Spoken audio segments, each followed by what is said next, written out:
Welcome back to another episode of Technology for Independence with Christopher Cooley. Today, we're going to be looking at mental health with the severely disabled. So stay tuned.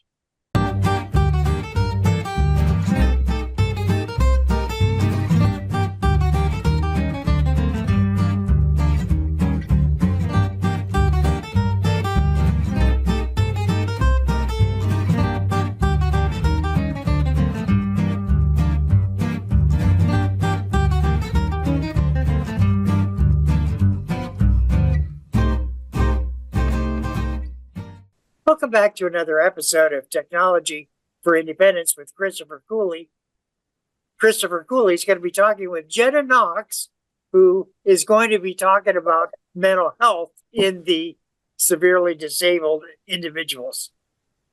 Chris, it's always a pleasure talking with you. It's a pleasure to be here, Patrick. A lot of folks with multiple disabilities and other disabilities have mental health issues. And sometimes it's not really looked at in a broad section of how people can feel and be feeling like they were at home a lot and being isolated, feeling like they don't have any friends around them, helping them in their bubble. And a lot of times that gets overlooked and not talked about a lot. And so today I brought Jetta in to talk a little bit about her experience and about different ways to look at mental health and how she overcome and got help in her life. And today I'm going to let Jetta tell us a little bit about yourself and about maybe a little bit about your mental health and how did you overcome some things and the struggles in your life today. So I was a part-time wheelchair user. I have been for almost 4 years, but in July of 2022, I attempted to take my own life by drug overdose, and I ended up being in the OSU's ICU unit. I acquired a TBI as well as a neurologic injury that now affects me with partial paralysis, bladder and bowel issues, seizures, tremors, just overall very broad spectrum neurologic disturbances, and kind of talking about how, one, that experience has affected the way that I function and overall view accessibility in the world, but as well as kind of the struggle that it was to try to find a facility that was capable of handling both my physical limitations and my medical limitations, as well as trying to deal with my mental health. Tell us a little bit about where did you go in the facility-wise? Where did you go and how did you feel about that? I went from OSU's ICU unit to their Harding facility, which is kind of a branch off of that same facility at the main campus at OSU. I was in a nonviolent ward or nonviolent floor, and I was capable of having my own private room to myself so that myself and my medical equipment were safe during night hours so that no one could both interfere with me medically, but as well as damage or interfere with medical equipment. I know sometimes in those wards that they have a lot of group meetings and a lot of meet and greet and get to know each other and help each other overcome their mental health situation. And so how did you feel about those groups? I very much enjoyed doing group. I enjoyed having the structure. I will say I played a lot of Wii. They had a Wii on the floor so that all of us were able to play all together. And it was a really good way for everybody to interact in a healthy and productive way, but also to kind of pass the time in between groups. I will say they used a lot of obviously using CBT and DBT therapies, talk therapy and those kinds of things. So they did a lot of games and art to be able to kind of break down complex feelings and emotions and how to better manage your emotions. What about the Wii? Is that a video game? It's kind of like a PlayStation and an Xbox in a way that it's your very stereotypical video game, but they have controllers that the Wii was definitely a lot more targeted to have a very large group being able to play. So I think they had like upwards of 4 or 5 controllers for all of us to be able to play and take turns. And they had tons of different games. I don't even remember all the games that they had, but people donate video games and stuff to them all the time for their systems. So you're saying that video games can be a big help with the mental health, keeping your mind busy? Definitely. It also in those facilities, particularly in Harding doesn't have a outdoor section of their facility. So you can't go outside and play basketball. You don't have like a courtyard facility. And with the Wii in particular, there's a lot more body movement. It definitely can be a workout in some of the games to be able to play with each other. So it is definitely not only a from a mental standpoint of, keeping your mind busy and not realizing that, you're doing something to pass time, but also from a physical standpoint of, you're still getting aerobic exercise, you're still getting your, heart to increase, you're still being able to move around and do things, even though you don't have an outdoor section of that facility. So when you getting ready to leave the facility, how did you feel about that? At the time, I was very happy to leave. I personally deal with several mental health struggles, like obsessive compulsive disorder, as well as I don't do very well not being in my own kind of controlled environment, in my own home. And being in a facility was definitely very difficult for me to sleep. It was very difficult for me to kind of get used to things. But once they were able to get me started on medication and I started regularly taking my medication, I definitely found it a lot easier to sleep, easier to cope. I started to have the improvement in my mood and those kinds of things. Not only that, but obviously you make friends. So, the more you're in and you get that kind of routine, the more you can kind of wake up and be like, oh, well, I'm excited to go to group with so-and-so, or, I'm excited to, go and play games with them or have breakfast with my friends or, those kinds of things. You definitely build friendships within the units, even if they aren't something that, are long-term. They definitely are very positive to have to be able to wake up every day and kind of have that structure and that thing to look forward to. There's a certain amount of stigma when it comes to mental health and acquiring services, counseling services, etc. Did you find that there are individuals that judge you negatively because you receive mental health services? Unfortunately, in my situation, it was a very toxic support system, a very unhealthy support system. I had found out after I had left the facility, I had messages online about that I should kill myself or that I faked killing myself and they wish I should have died, that they would dance on my grave, that I didn't. Basically, all the things that you could possibly think of things that would be absolutely horrible to tell someone who, just spent over almost a week inside of an ICU unit for those things and had a life-altering injury. Just a very, very awful things. So how did you cope? Honestly, I honestly think that part of it was seeing how close I actually was. They kind of explained to me that it was the difference of not even 20 minutes, that, had I not received the care and the treatment that I needed, that it would be a very different story. And realizing that, my happiness and my well-being are just as important as anybody else's, and trying to find ways to prioritize my own mental health and to prioritize my safety, my well-being, and my emotions, and to not try to please everyone. It's okay to have people who don't like you. It's okay to have people who don't want to see you succeed. Unfortunately, in the world that we live in, you will always have people who aren't happy with you. You will always have people who don't like you. That's just an unfortunate part of being an adult and being in the world, and that, finding your niche, finding, the people around you who love and care about you. For me, I have a very huge support system with my family. My mother has been a mental health nurse. She's a BSN worked as a mental health nurse for years, and my mom definitely was a very huge part of why I was safe, even after I was discharged, of making sure that my sister stayed with me.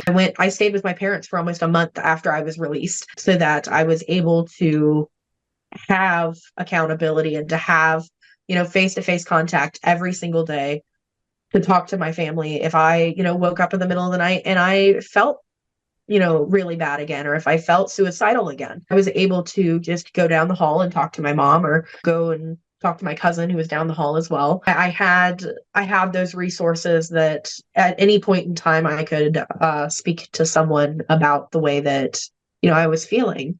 And I definitely feel like it was a 1-2 situation where I needed to be in the inpatient facility. I needed to be able to be placed on medications and monitored and have those interactions with doctors and nurses and things.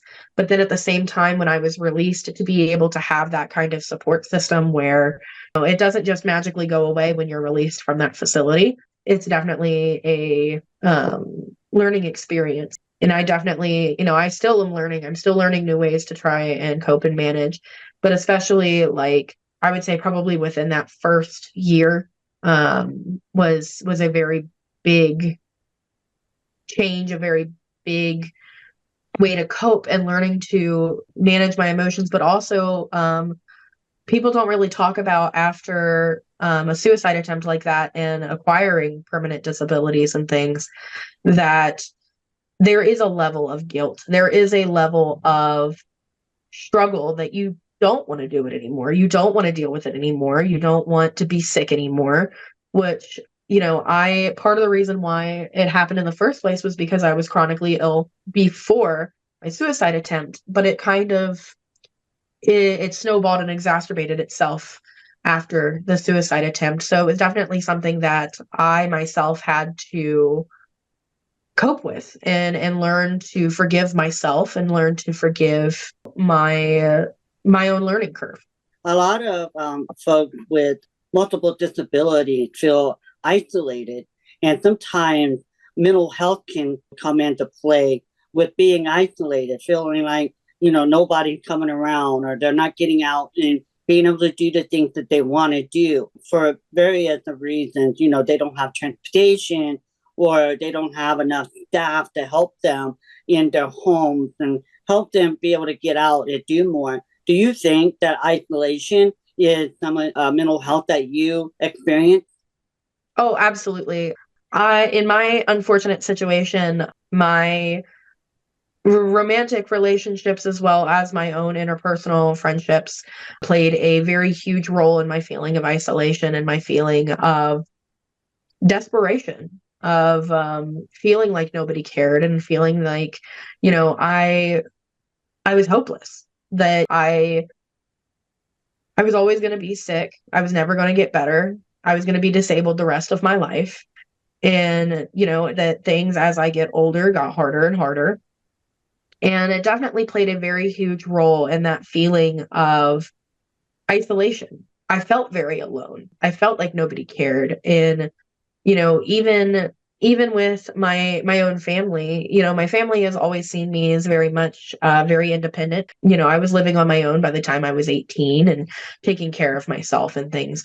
So my family always viewed me as being very independent. And my mom always knew that I struggled with my mental health.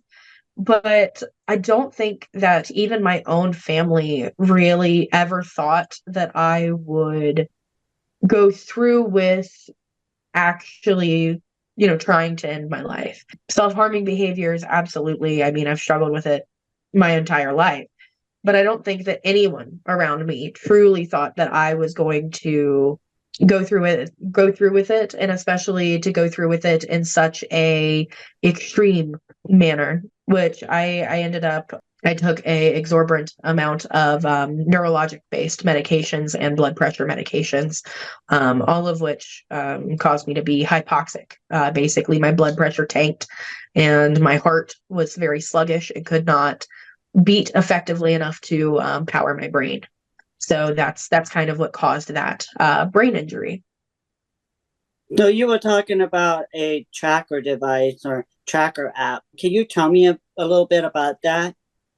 Yeah, so there's several different types. If you look up like a mental health tracker or mood tracker, they have device apps that you can use both for borderline personality as well as bipolar disorder.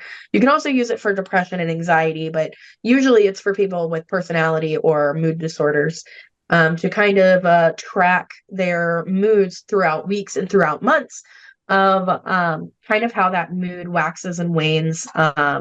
Triggers you're able to put, if something happened that maybe triggered the feelings and emotions. And over time, it can kind of both show you, with bipolar disorder, kind of that riding the roller coaster, as they say, of your highs and your lows with dealing with bipolar disorder, but as well as with people with borderline like myself, dealing with the feelings, both riding that roller coaster.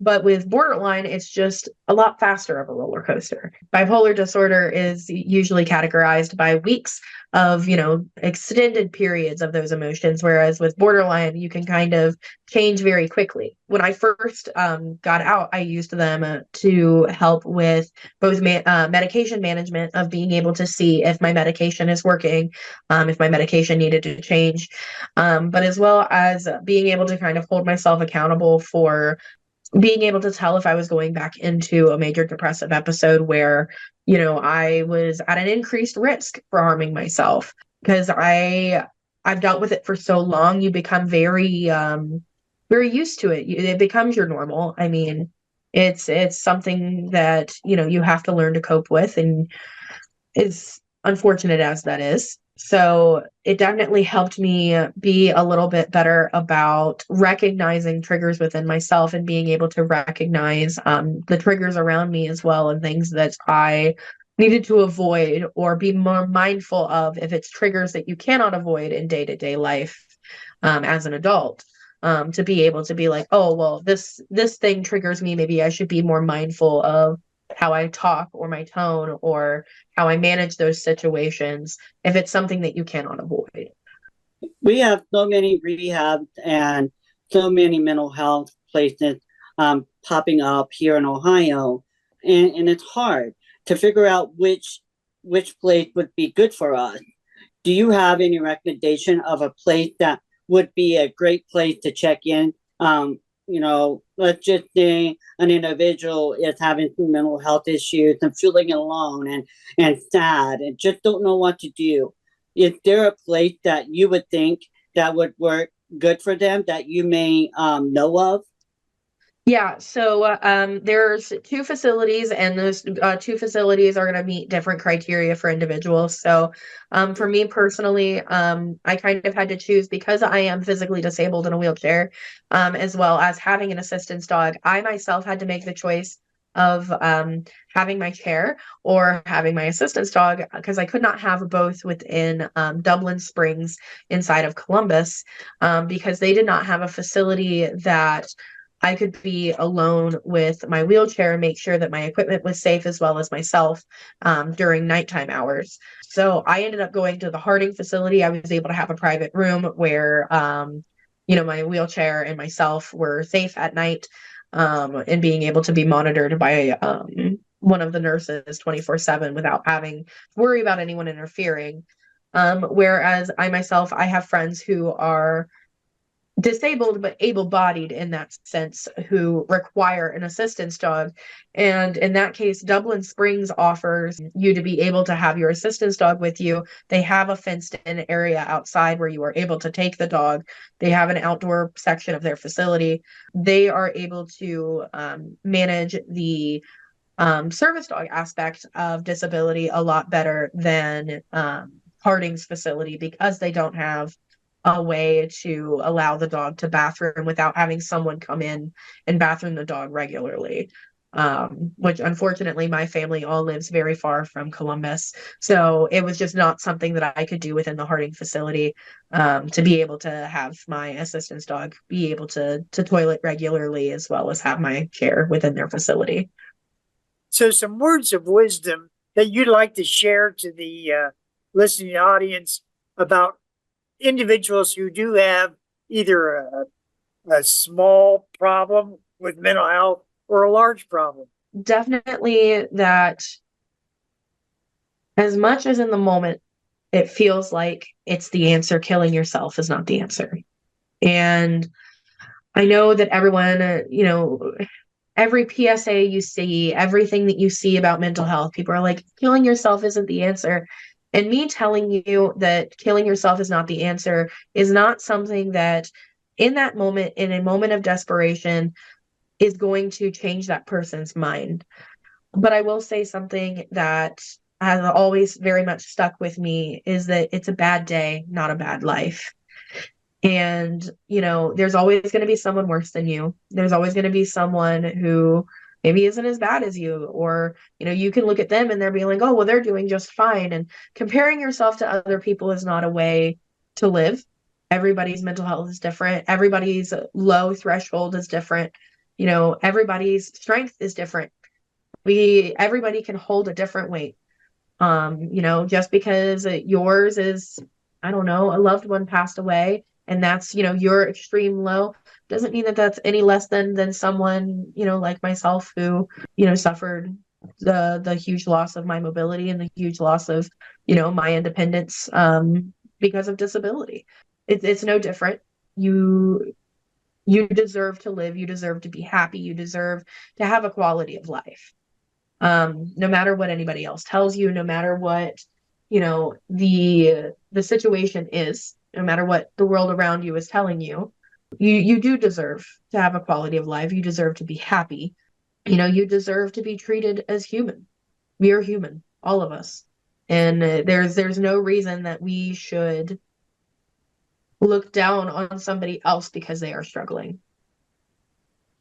So where will you be 10 years from now? Where do you wish, what are your dreams?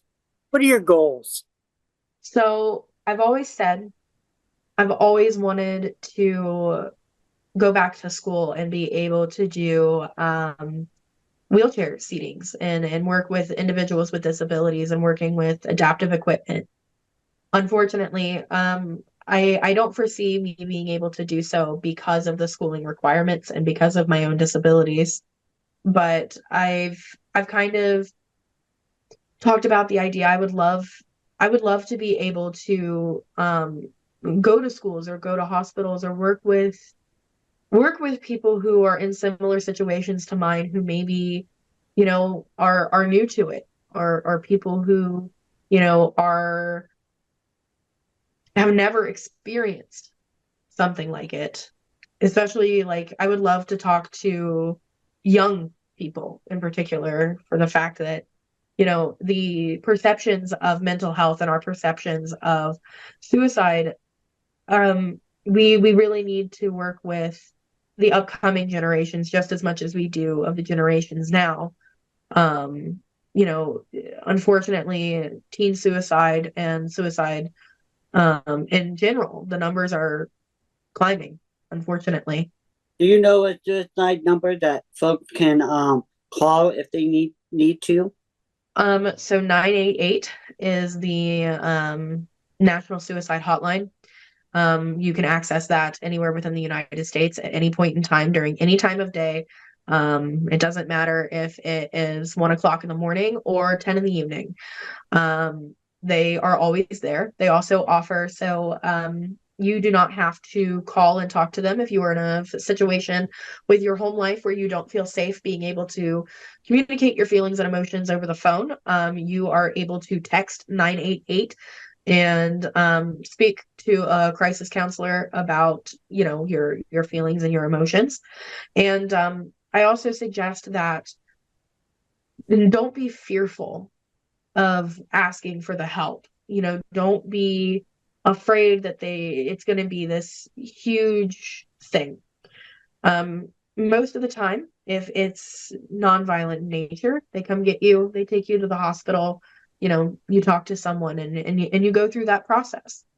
Unfortunately, there is definitely a lot more trauma involved. Like myself, I definitely deal with a lot of the trauma of the day that, I almost died. I mean, I fought to try and stay alive. And that trauma always lingers. That trauma is always there. So it definitely, it varies, person to person of, how scary it is. And even though I will say that experience was probably the scariest experience of my life, I've experienced some pretty crazy stuff. And that experience definitely is something that trauma-wise sticks with me. And I feel like even though it shouldn't have happened in the first place, I definitely learned a lot from the experience and from the feeling of being so low and having to fight for my life, of having to have a moment of self-reflection that I didn't want to die. And I know that that's a very jarring statement to some people. It's a very scary statement to some people, but that's exactly what happened. I was in a situation where I was struggling to breathe. I felt like I was going to die. And I was telling myself over and over that I wasn't ready to go. I wasn't ready for it to be over, that I wanted to help people. I wanted to do something for the community. I wanted to do things for other people. I wanted to be a positive light for people who are in those situations, who maybe feel the way that I feel, so that people don't have to feel the way that I felt. Jetta, you have a lot of wisdom. You learn a great deal from your past experiences, and I truly hope that you'll be put into a position where you can help others. This has been Technology for Independence with Christopher Cooley, and we're talking with Jetta Knox. Thank you. Thank you, Patrick. Thank you, Thank Jenna. you, guys.